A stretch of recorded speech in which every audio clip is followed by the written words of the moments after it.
Change your perception of what you're looking at, and everything changes. Hey, my name is Giorgio, and this is the How to Do Life podcast. If you've ever felt that no matter what you try, something is missing, then you're in the right place.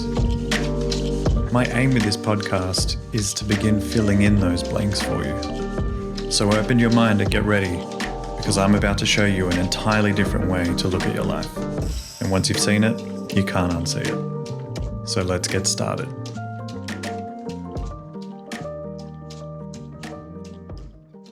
Hi, welcome to another episode of the podcast. I want to talk on this episode about the importance of drive and following your calling. Actually, I'm not going to be talking about the importance of drive. What I will be talking about is the challenge of drive. That was a bit of a setup. The reason I say that is because a lot of you are driven individuals, especially if you're listening to podcasts like mine. What most people don't realize about drive and being driven is how much it can actually set you up for problems and failure later on down. So I want to make sure that we at least touch on this topic and explore it in some detail, because I've seen a lot of trends when it comes to being driven and motivating yourself and doing everything you can to kind of almost psych yourself up into getting things done. But what's not being looked at is the problem with drive and motivation. So let's get into it. The issue with drive, if you think about the word drive, very much like maybe some of the cars you can hear in the background of this podcast, is that drive requires a motor. And motors typically require some kind of fuel source, something to keep them going. So if you think about a traditional motor in a car, they require fuel. They require gasoline or petrol to keep it going. Now, the challenge with that is it's a finite resource. You burn through it.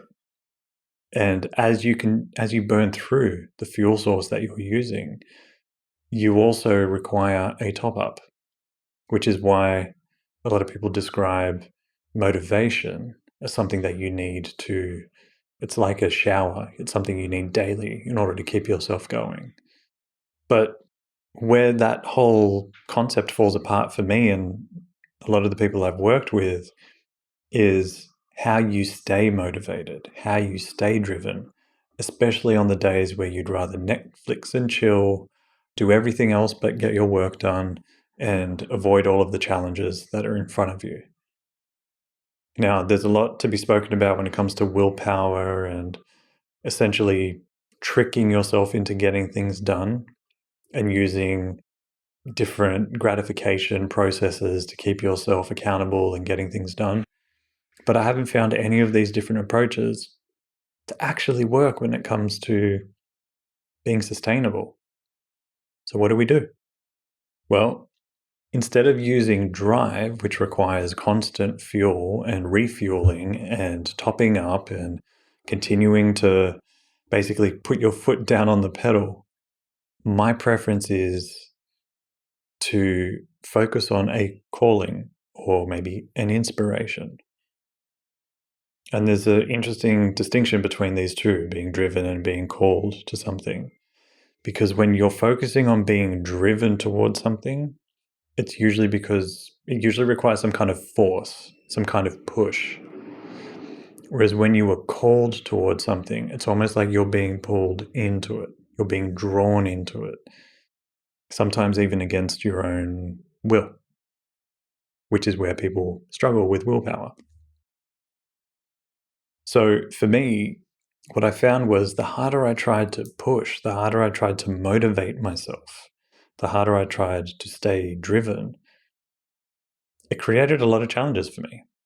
And there were many days where I wouldn't get stuff done because I wasn't driven enough, is what I was telling myself. And I would layer up on these judgments and I would shame myself and I would have this whole inner dialogue of beating myself up, not believing that I'm a genius and feeling like there was something wrong with me. But when I started to realize that maybe I was trying to push myself into things that I wasn't aligned with, then the pressure started to shift, because that's ultimately what's usually happening with people. They're finding that if you're having to drive yourself and motivate yourself, it's because you're pushing yourself to do something you're not actually aligned with, or it's something that you're not seeing any value in. Sometimes that's the same thing, but there's subtle differences between the two. If it's something you're not aligned with, let's say you're inspired by fashion design. If you had to do accounting work, you would feel like you would need to drive yourself, motivate yourself, and psych yourself up to do all of the accounting. Now, that's an issue of alignment. You're not actually aligned with being an accountant, but you're trying to push yourself as a square peg into a round hole, and you will constantly feel frustrated by that. And you will constantly require topping up and refueling on the motivation and psyching yourself up. Whereas if you know that doing some of the accounting work in your fashion business is valuable and you start to see upsides to it, you're more likely to get it done. So the difference between seeing value in something as opposed to there being an alignment issue, it's subtle, but it definitely plays a role. Now, when it comes to finding the things that you're aligned with, you will find that you are actually naturally called to the things that inspire you. You are naturally drawn to them as opposed to driven to do them, as opposed to being driven to do them. You're called to them. In fact, they're things that you do even when you don't necessarily think you want to be doing them.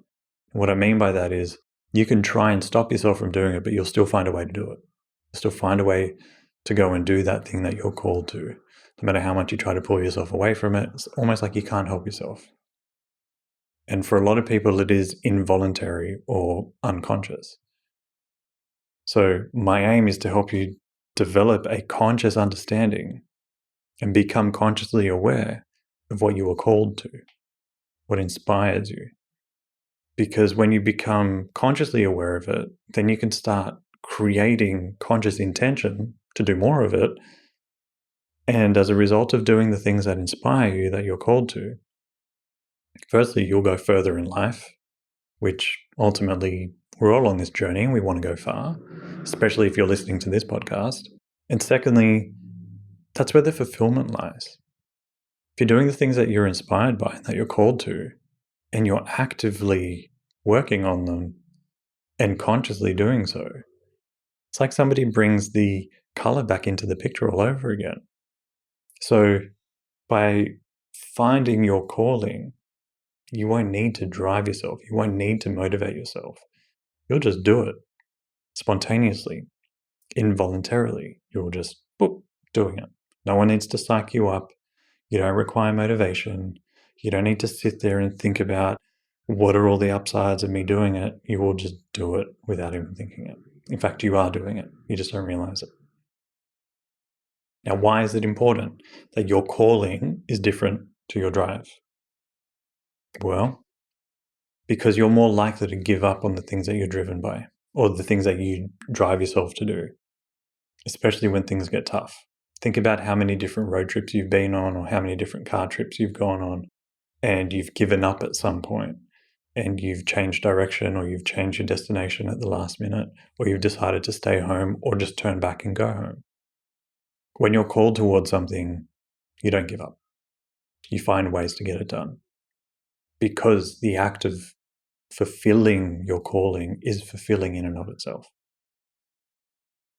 What's also interesting about the difference between being motivated and inspired is inspiration. Like if you look at the word inspiration, inspire or spirit means the inner spirit or the breath, because the mystics of the past would refer to a parallel between breath and spirit.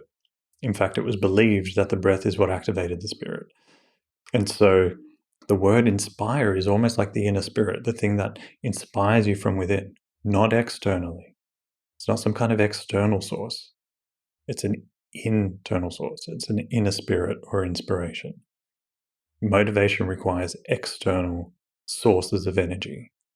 Either you going and looking for things that will motivate you to get something done, you leveraging certain pains to get yourself to do things, or certain incentives or pleasures as a way to get yourself to do stuff. When you're following an inspiration, it's something that you use internally that inspires you. Just the act of it, just acting on it, taking action, doing it little by little each day is what is inspiring and fulfilling in and of itself. So, what I would love for you to do in order for you to get clear on what inspires you and what you're called towards, because there's a good chance that you might not know what that is look back through your past. And you can start with just the last 3 or 4 years. I know the pandemic has been difficult for people. Some people have gotten really clear on what inspires them. Some people feel like they've gotten completely out of tune with what inspires them. But have a look, and you'll find even throughout various lockdowns, even throughout different experiences throughout the pandemic, there were things that you were drawn to doing, that you were kind of called to. Maybe they didn't make sense to you initially, but you just kind of leaned into them. And you discovered a lot about that inspired you. So I want you to spend some time listing out all the different things throughout your life that you found you were naturally drawn to, naturally called to. They don't have to be things that look like a job or a job description or anything like that. Just an activity, or maybe a particular subject you found yourself really drawn to, or a certain category of YouTube videos that you kept reviewing, or different rabbit holes that you would go down that you were really you walked away from feeling energized as opposed to feeling drained and kind of depressed or heavy.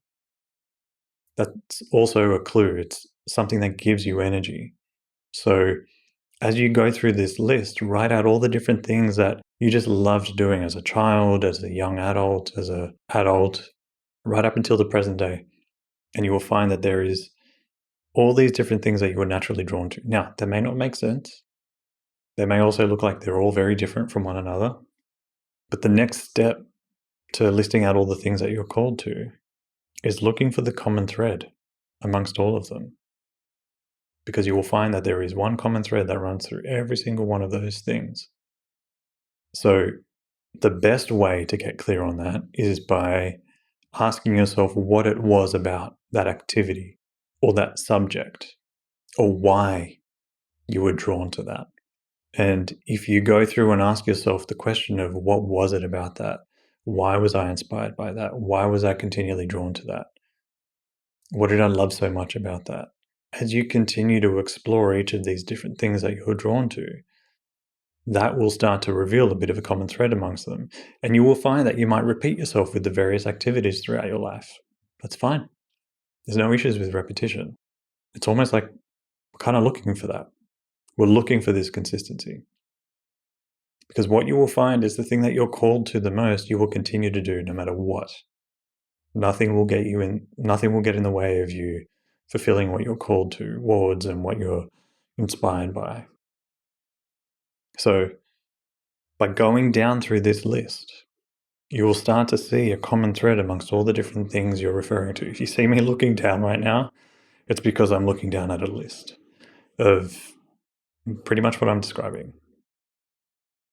So go through and list it all out, and you will find your inspirations were there the whole time. Then once you've gotten clear on what inspires you, what you're inspired by, and what you're called towards, I want you to spend some time answering the question, how can I do more of this each day? How can I do more of this thing that inspires me, or this thing that I'm called towards? How can I do more of that each day? And just little by little. You don't have to fill your whole day with it. That would be ideal, obviously. But you don't need to go from today discovering your inspiration and tomorrow spending all of your time doing that. But you can start introducing more of what inspires you each day.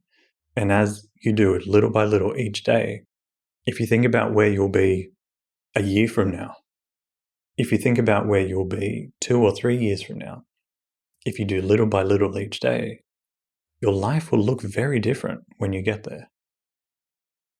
And you will probably find that more of your day is filled with what inspires you and what you're called towards if you contribute little by little each day, and that builds up over a long period of time. And before you know it, you'll be unstoppable. You will be doing the thing that actually inspires you on a regular basis. And I couldn't think of anything that I would want more for you than to go and live a life that you're called to, that you're inspired by, that wakes you up, literally and metaphorically and physiologically. If you are in tune with and conscious of the things that inspire you, it gives you a new reason, a deeper reason, and a deeper meaning to wake up each morning. If you have a reason to get up each morning and get out of bed, you become an unstoppable force. And you will continue to reap rewards from doing so and orienting yourself towards the thing that inspires you. You will start to bring in more resources to help you fulfill that calling. You will draw in interesting people, people who want to help you fulfill that, people who want to be a part of that. But none of that happens without you first getting clear on what you're called to, and then asking yourself different ways that you can start to do more of that each day. You don't need to be driven. Leave driven and being driven, leave that for the people who need it, who aren't clear on what inspires them. For you, as a listener of this podcast, maybe a student of this work, I would love for you to follow a calling rather than experience being driven. And when you make that shift, you go from using a fuel source that you constantly need to top up, that requires all kinds of external motivation and external input, to using a fuel source that's sustainable, that comes from within, and it's renewable, and it just keeps sustaining you for most of your life, if not all of it. So don't be fooled by being driven. Driven is a really cool status symbol, but being called and inspired, that's for the masters. That's you. So I hope this episode was helpful and valuable for you. I really do hope that you do the exercises and dig deep on what inspires you and what you're called towards, and then start to work towards doing a little more of it each day. Now, if you've got any questions at all, make sure that you send me a DM on Instagram or shoot me an email. Also, make sure that you're subscribed to the podcast wherever you're listening to it, or if you're watching it on YouTube, make sure you've subscribed. And I look forward to seeing you on the next episode.